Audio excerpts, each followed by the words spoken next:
Have you ever wondered what makes a democracy truly vibrant? It's the power of choice, the power to elect leaders who will steer the course of a nation.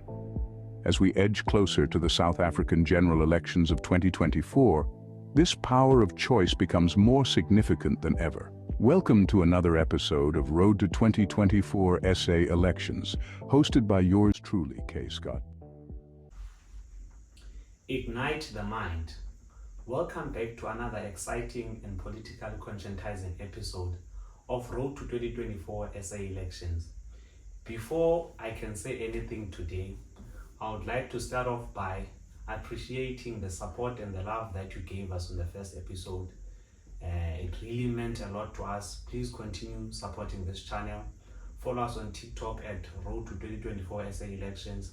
Subscribe on YouTube, like our videos and share them. It does help with the algorithm so that we can spread this gospel to whoever it may concern. So by these ways, I wanted to send my gratitudes. Joining us back on studio is none other than General. He calls himself the General PM Matlebian. We are so delighted to have him back on the episode. And I'm triggered to ask him a huge favor. And I want to ask this favor while we are still on cam. But if I find courage, I'm going to ask him. I hope you do not turn me down in front of our viewers. General, welcome back to our show. How are you today? I'm glad I'm back again with you in the studio, and I'm happy that the audience back at home will have to learn and also appreciate what we are providing to them as we are trying to send a message to the world. I'm happy to be back, my guy. And then I sent my revolutionary greetings to you all back at home. Okay, thank you. Last week on the first episode, for those who are just joining us now, we explained the purpose of this channel. Just to give you a brief explanation once more, maybe for the last time. On this platform, we've created the platform to discuss the day-to-day political activities of the Republic of South Africa as we are approaching the 2024 general elections, whereby we'll be electing public representatives in the provincial level and also on the national level. So this is all this channel is all about. So today I want us to go a little bit back. In fact, it's not a little bit. I want us to go back to 2024 or 2014, sorry. 2014, my mind is so fixed on the next year's election. So I want us to go back to the 2014 elections that were won by the ANC. I want us to give stats in terms of numbers, the number of seats, the parties that won, so on and so forth. So in front of me, I have a report of the Independent Electoral Commission of South Africa, which is the IEC. They reported that in 2014, we had free and fair elections that were won by the African National Congress with a percentage of 62.15, with seats that were 249, voted by over 11 million people. Then in second position, we had the DA. The DA managed to secure 22.23% with 89 seats. Voted by over 4 million people. Then the third position was the Economic Freedom Fighters with 6.35%, securing 25 seats, voted by over 1.1 million people. Then in fourth position, it was the Inkatha Freedom Party that managed to secure 2.40% with 10 seats, voted by 441,854 people.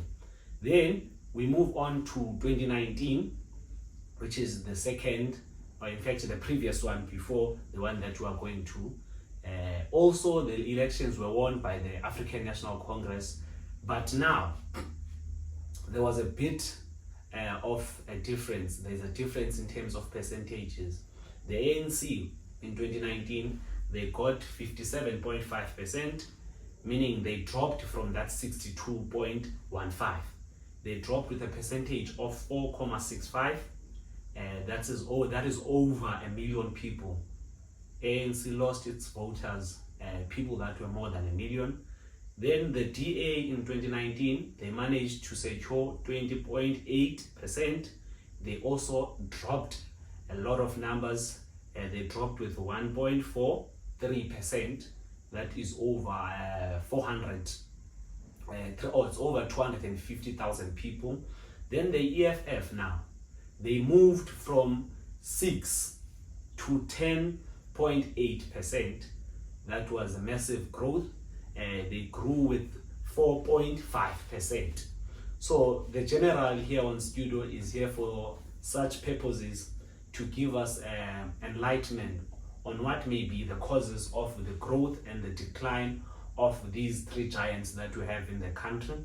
Remember, from 2014 to 2019, we didn't have problems such as load shedding, water shedding, potholes, even though we had, but now potholes are starting to be fashionable. Even national roads, the likes of N2, from where I come from in the Eastern Cape, you might find potholes in a national road. So now in 2019, they dropped, even though those things were not there. So now, as we're approaching the 2024 elections, how much more will the decline be in this status that we are? Remember, the ANC is the governing party in the country. So even if these problems are not caused by the ANC, as the nation, we are expecting the African National Congress to come into rescue in such cases. Then I want us to move on to the state of registration. As we are approaching the next year elections, I want us to look at the provincial states in terms of registrations, which province have registered and what are the percentages. So we'll start with the Eastern Cape. In the Eastern Cape, I want us to talk about numbers, in fact, not percentages. I want us to make this more clear. So I'll be giving you stats in terms of numbers, not percentages. So in the Eastern Cape, up until this far, we have over 3,249,514 people that have registered. Then in Free State, we have 1,395,360 people that have registered to vote. In Gauteng, we have 6 million. We have 6,130,873 people. That is not something you can look light. 6 million, it's a country in some other continents. In fact, even here in Africa, but I don't think so. In some other continents, the likes of Australia, 6 million might be a number of the number in total, that the country's population in total might be 6 million. It's not one country. Many countries in the world, they have that population. But in Gauteng, 6 million people managed to register to vote. That's something to be proud of. People are starting to realize the importance of voting. People are starting now to engage into politics. Then in KZN, we have 5,448,976 people that have registered to vote. In Mpumalanga, it's not bad, but it's not good either. We have 1,912,070 people that have registered. Then in the Northern Cape, we have 615,000. It's not even 1 million. Not sure what may be the cause of that. Maybe the province doesn't have much population as others, but we'll look into that. The general is here. It's 615,681 people. Then in Limpopo, we have over 2,641,493. Then in the Northwest, we have 1,685,201. Then in the Western Cape, we have 3,117,842 people that have registered to vote. Before we can move on to the number of people that are eligible to vote and the number of people that have registered so far, I want us to engage on this. General, I can see the Eastern Cape, Gauteng, KZN, and the Western Cape. I want us to talk about those 3 provinces because I can see many people have registered to vote. But first, before I give you the platform, I want to outline these numbers. I believe they are the numbers that we might look on and judge or predict which party has an advantage up until this far. Yes. Because I believe each and every party has a footprint in each and every province. By looking at the province that has registered more, we might suspect that, meaning the people of that party that has a footprint in that province, they are the ones that have registered. Yes, Then it makes it an advantage to the other parties. You wanted to say something? Yeah, I'm saying it is more likely to turn out like that. So I'll start with the EFF, then the DA, and lastly the giant, the ANC. Yes. The DA has a footprint more in the Western Cape, Yes. and again in Gauteng, but not that much now, because the ANC and the EFF, they seem to be in dominance there, and also in some other provinces, but the most footprint is in the Western Cape. Yes. Then in the Western Cape, they have over 3 million people that have registered to vote. And remember, it's not only members of the DA, but in access, it means the DA members are there. Then in Gauteng, it's 5 million. So roughly, the DA now, I can say, judging from Gauteng and the Western Cape, it has over 3 million people that have registered to vote. Then we move on to the EFF. The EFF has its footprint in Gauteng. They have a deployee there competing with, who's this guy of the ANC? The one that is in Gauteng. Panyaza, yes. Premier, Yes. They have Floyd. The EFF has Floyd. And also in the Eastern Cape, it's starting to be popular more, especially in Gqeberha. They have the likes of Sinawa Tambo. And also in KZN, the EFF has a footprint in KZN, then in some other provinces. So in the Eastern Cape, they've registered, the number of people that have registered is over 3 million. In Gauteng, over 6 million. In KZN, over 5 million. Yes. And out of these numbers, the EFF is there, meaning it might have an advantage to the DA. Yes, over the DA. Over the DA, it might have an advantage. Then we go on to the ANC, the party that brought us democracy. It has a footprint in almost all the provinces. Let me just put it like that. So, according to my judgment, the ANC now might be in advantage compared to all 3 parties. But then what I wanted to say, like, the EFF might have a slight advantage this time around compared to the DA, because it has grown. If you still remember, in 2014, they only had like few months, because I think it was established in 2013, around August, July, somewhere there. Then there were elections the following year, they got 6%. That was over 1 million people. Then now in 2019, they managed to get 10%. Then now they've grown, and back at that time it was only Julius Malema who was fashionable, who was popular. Yes. Now the EFF itself is popular more than its leaders. You can check the likes of varsities. The student command has grown. You have said in the first episode that all the higher institutions that are governed by the EFF. So I want you to deliberate on this stats. What's your take on this in terms of the registration? Well, the stats paints a very beautiful picture of our country. They show that people have registered to vote or participate in the votes.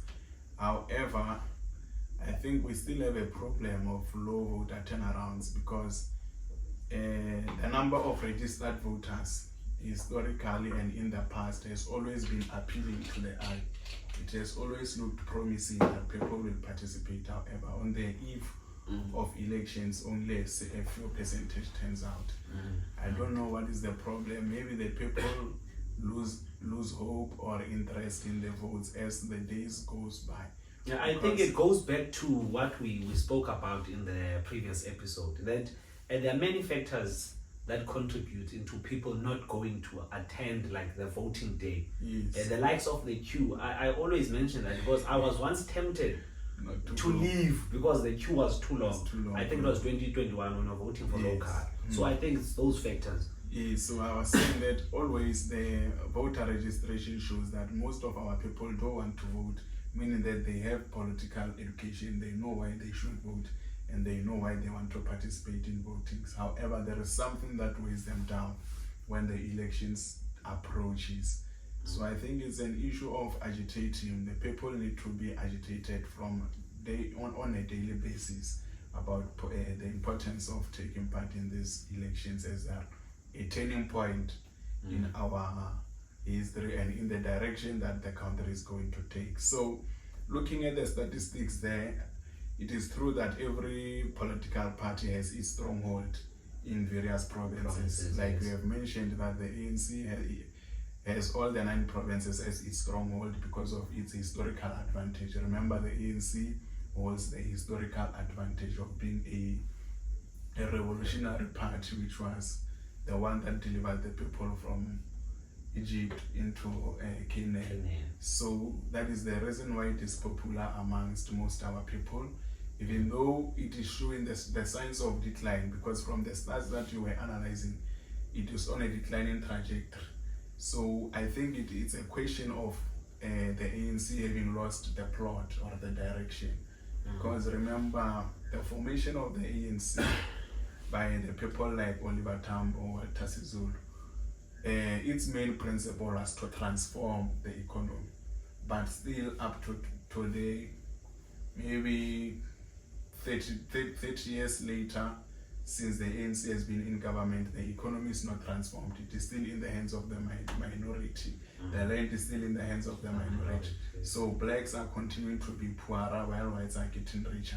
So it raises a question of what is the direction of the ANC, or what is it that the ANC is championing at the moment. That is why people are starting to walk away or move away from the ANC, because they do not have a reason to look at the ANC. Remember, in the past, they looked at the ANC as a party that is going to deliver them from the apartheid system. So now you ask yourself, what is the ANC going to do for us as black people, Africans in particular? You can see now they are running a campaign of drafting manifestos. They are revisiting their 2019 manifesto to say to the people, what is it that we have promised you and what is it that we have achieved? I think very few achievements are made. Sorry to interrupt. Yes. You mentioned the review of the 2019 manifesto. I once read an article on the review. It was Kwedema Ndashe deliberating on the Youth League. I want us to talk about that, but not now. Can you just finish up what you wanted to say? Okay, I was saying the ANC is going around to the people to say these are the promises we made to you in 2019, and from the promises, what are the checklist or the boxes that we can tick to say that we have achieved this and that? And there is very little to show for it. So I think people are beginning to wake up to the call that no, we are being promised heaven on earth. The things that we are being promised are certainly not going to be delivered. Like, quite frankly, recently, there is this joke making rounds about the president having promised a public holiday. And it turns out that he's only going to address us on Tuesday. So it's typical of the ANC government to make promises. As little as the promise it is, but then it is a promise because it carries a huge message into the constituency of your people. When you promise your people something, they wait in expectation. So you need to fulfill. How true was the promise? Because I never read anything. It's only in the socials. People, they like making jokes. He made a promise. There is an address, a video of him visually addressing the It's not like this thing of photoshopping and whatnot. No, right after the Springboks win against England, he made that he acknowledges that there are calls for the day to be declared a public holiday. So he thought it was premature to declare a win over England as a public holiday. He said we might put that into consideration if we win the final. Therefore, that is where people took it. However, I don't think he was wrong though, because he said we might take that into consideration if, yes, he never declared it. So people are linking that with their experiences with the ANC to say, no, the ANC always promises us this and gives us the quite the opposite. And then with the DA, remember in 2014 the DA started to show a decline in their electoral support and their constituents. What can we link or attribute to that decline? Remember in 2014 they came up with this leader Musimaiman. Yes, he was supposed to be a fronter. They wanted to use him as a fronter to appeal to the black electorates, because historically the DA has been associated with being a right-wing organization that is championing the interest of white people only. So they figured that if we are only appealing to the white population, it means we will never govern the country, because the majority are what? Are black people. So we need to have someone who can help us rally black people behind us. So they had Musimaiman there. I think things didn't work out as they were planned, because eventually he was ousted by Gogo Helen Zille. I was not happy with him there, even since the day he was brought up there. Is Helen Zille the founder of the DA? Because she seems like to have influence even if she's not in leadership.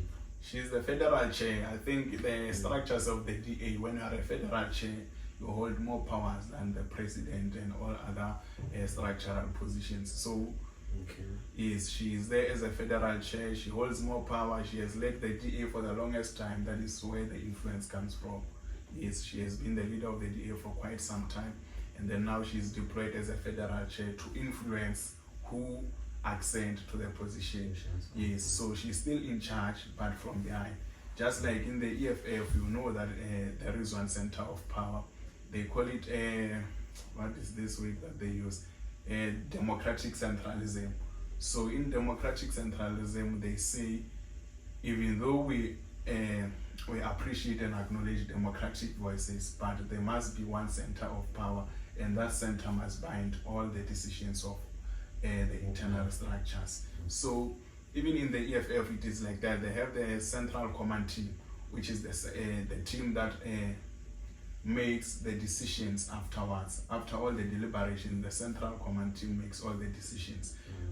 Quite different from the DA. The DA have the federal chair, whereby it's only one person who dictates which direction the party is going to take. In the EFF, it is the CCT, which they refer to themselves as the central command team. They make the decisions. And then in the EFF, in the ANC, it's still the normal democracy that you and I are familiar with, whereby the majority takes a decision, the ruling decision.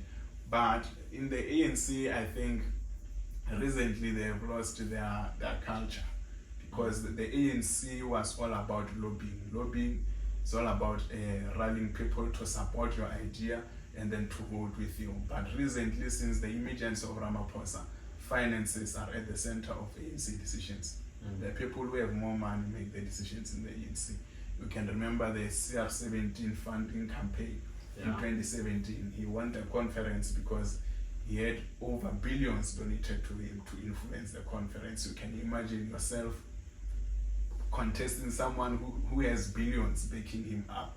You don't stand a chance there. So it was not really the mandate of the people, the mandate from the branches. It was the financial influence. Yes, so that is why the ANC is declining. It has lost its culture.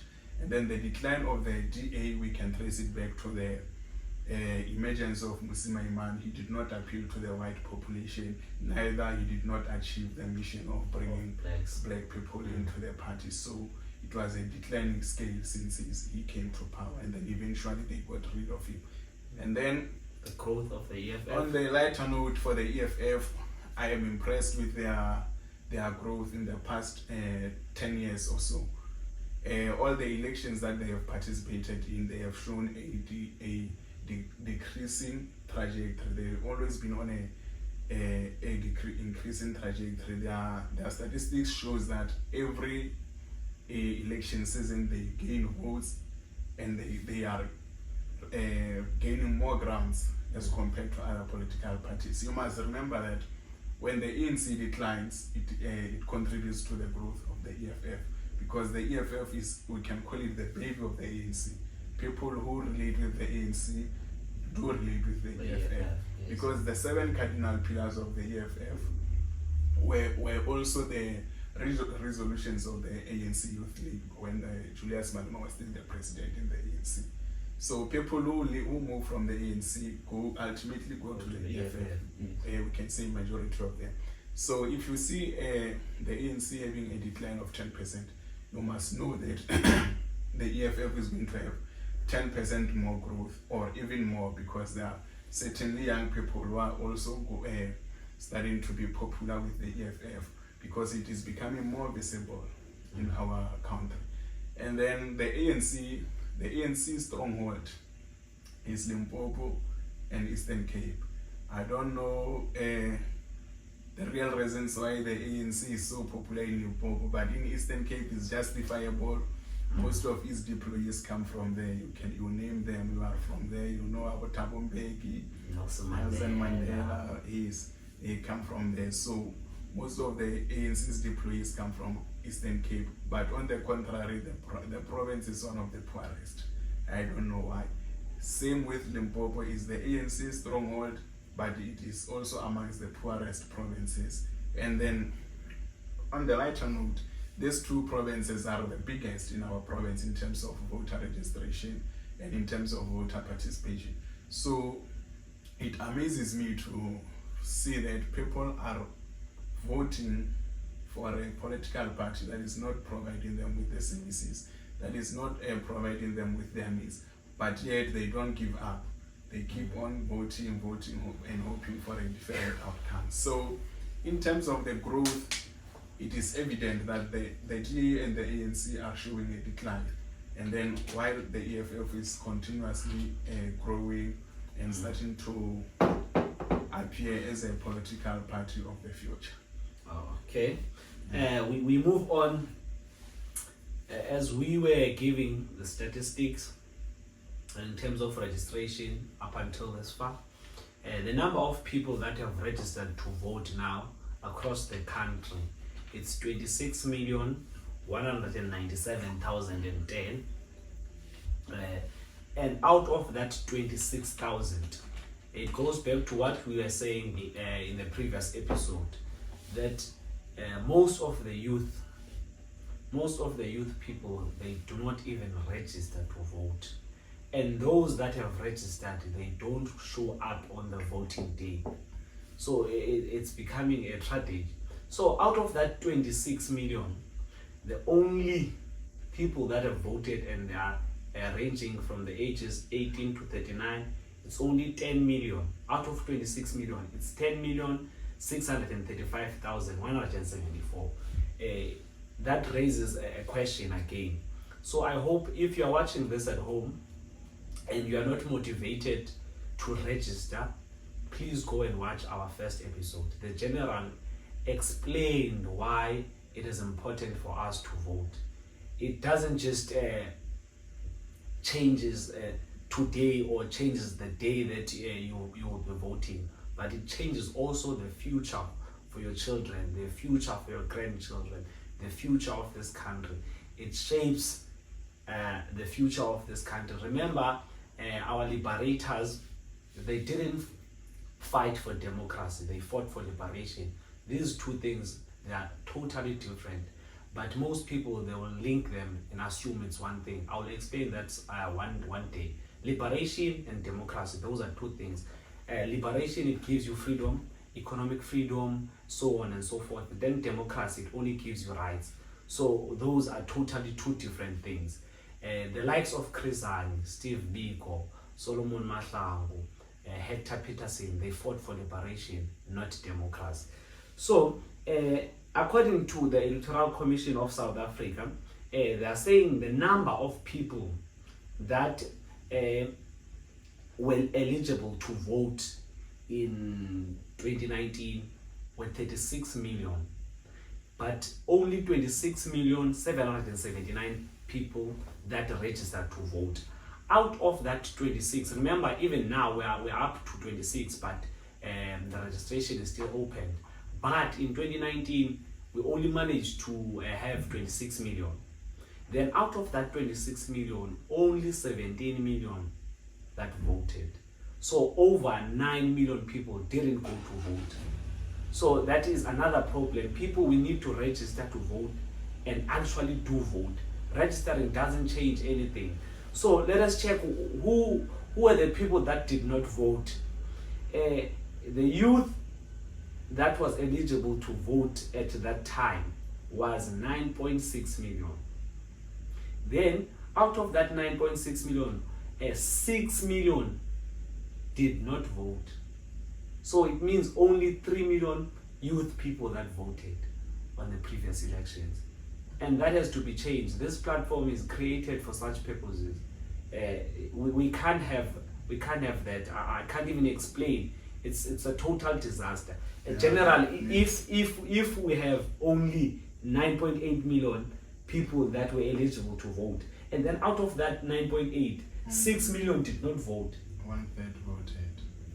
It's a disaster. It's a dark picture. It means we are having old people defining the future of our tomorrow. So it means older people are dictating the direction which our generation is going to live in, which is the generation of load shedding, as it seems and appears.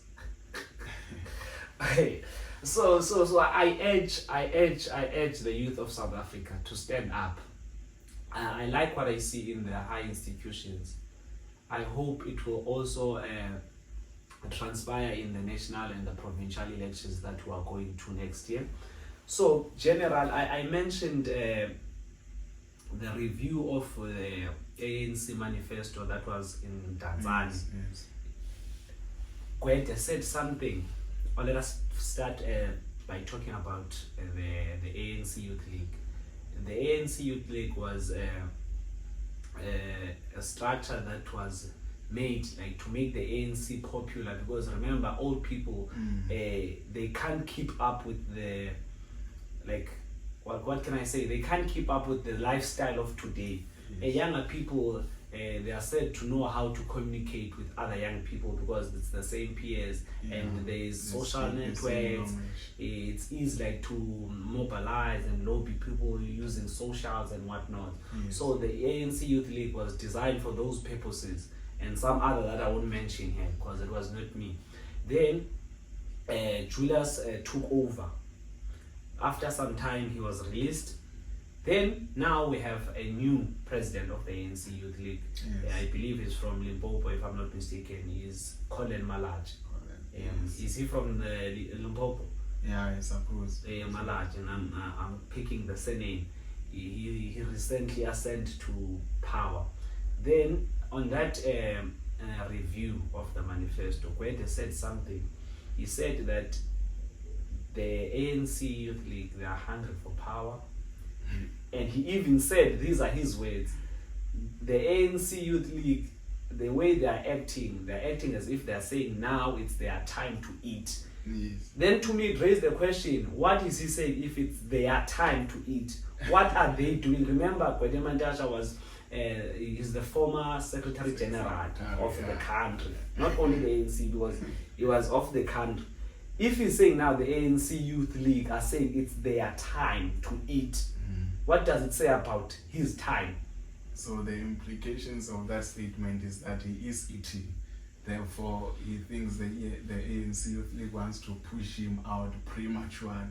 So that is their mandate actually. They are there to eat.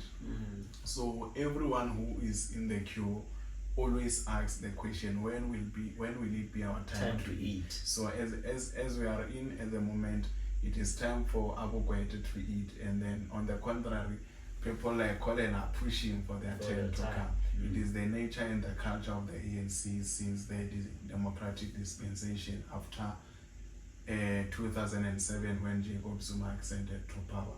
I think the ANC started to take a different direction. The comrades were always lining up for their time to eat rather than to serve the people. That is why when you see them in the streets, They act as if they are demigods. They want to be worshipped. They walk around with blue lights. They drive around with big BMWs with blue lights, with the highest escort securities, because they do not see themselves as our equals or as the same human beings as us. So they distanced themselves to us because they believe that it is their time to eat, and they are different from us because we are not eating. They are currently at the dinner table while we are sitting under the table. We are just serving them with plates by voting. We are us under the table. It is us who are under the table to balance it for them to eat. So if we vote, we go out and do a different thing from what we've been doing recently, the table will definitely fall, and then their time to eat will be over. And then Gweta was responding to a statement made by Colin. I think Colin said the ANC Youth League is going to advocate for 50% youth representation in Parliament. So a journalist asked Gweta about this statement to say, we heard Colin Malachi saying they want to advocate for 50% youth representation in Parliament. What are your views on that? And that is the answer he gave, that those boys are not behaving themselves, because old people in the ANC have the problem of ageism. They believe that they are more superior because of their age. They are not for ideas, they are for ageism. Yes, if you are young, it means you are clueless, you don't have an idea of running the affairs of the country. That is why we still have older people running our country. If you can see the cabinet, over 85% of the leaders are over 65. Yeah, and I still don't understand the concept. In South Africa, when you are above 35 years, yeah, you can't be employable. Then when you're above 65, you're expected to be on pension. But people in the ANC, after the ages of 65, they still ascend to power. Are they not part of South Africa? What's different about the ANC? That is what I say, that they see themselves as demigods. They want to be worshipped. They are totally different from us. They don't live in the same world as us. In the past, you would see presidents walking in the streets, shaking people, hands with people, hugging everyone, without the security escorting or surrounding them. Why? Because they were the servant of the people. They ascended into those positions of power to serve the people, not to take away from the people. But the current leadership, they are not serving the people, and they know they are not serving the people, and they know that people are not happy with them. That is why you will never see them walking the streets. They know they are not safe. They are not safe because people are frustrated. People have reached a burning point whereby they can do anything, which is unprecedented. I remember there is this African countryman, I don't remember the name. The people revolted against the president. They stormed his house. Everyone was in his house. They served themselves his food. They camped into his house for over a week or so until he announced his resignation. So what I'm trying to show you is that we are holding the power. Although they are in power, but the power is with us, the people. Remember, democracy says the people, the Freedom Charter, it says the people shall govern. So by virtue of voting, we are dictating who is going to govern. Hey guys, once more. Sorry for that. Our video was cut short because the system that we're using to take our videos, it's a life support. It doesn't work without electricity, and unfortunately we don't have a cameraman. That's our biggest problem. So as we were taking the video, the camera went off, and we're using a ring light for lighting. So we didn't see that the cam was off. We continued talking and talking up until we were done. It was then that we found out that the camera was not working anymore. So we will continue the contents of this episode on the next episode, because I think we were almost done. We spoke about 20 to 25 minutes after the camera went off. We will continue that on the next episode. Please don't get tired. It's a hassle. It's a hustle. We're trying to give you the content by all means possible, even though we have these challenges. So thank you for watching this episode, the second episode of Road to 2024 SA elections. Please continue supporting us. The love that we got from the first video, please continue showing us more love. Follow us on TikTok, subscribe on YouTube, like our videos, share them. It helps with the algorithm so that we can spread this gospel throughout the country, in the youth of South Africa and specific. So let's go together. My favorite words: stay informed, stay empowered, and most importantly, make your vote count. This is K Scott, your host, the boy from Kumbu. I was with the general. Unfortunately, he had to leave. Peace. We love you. Let's support this channel. Let's support. Big ups.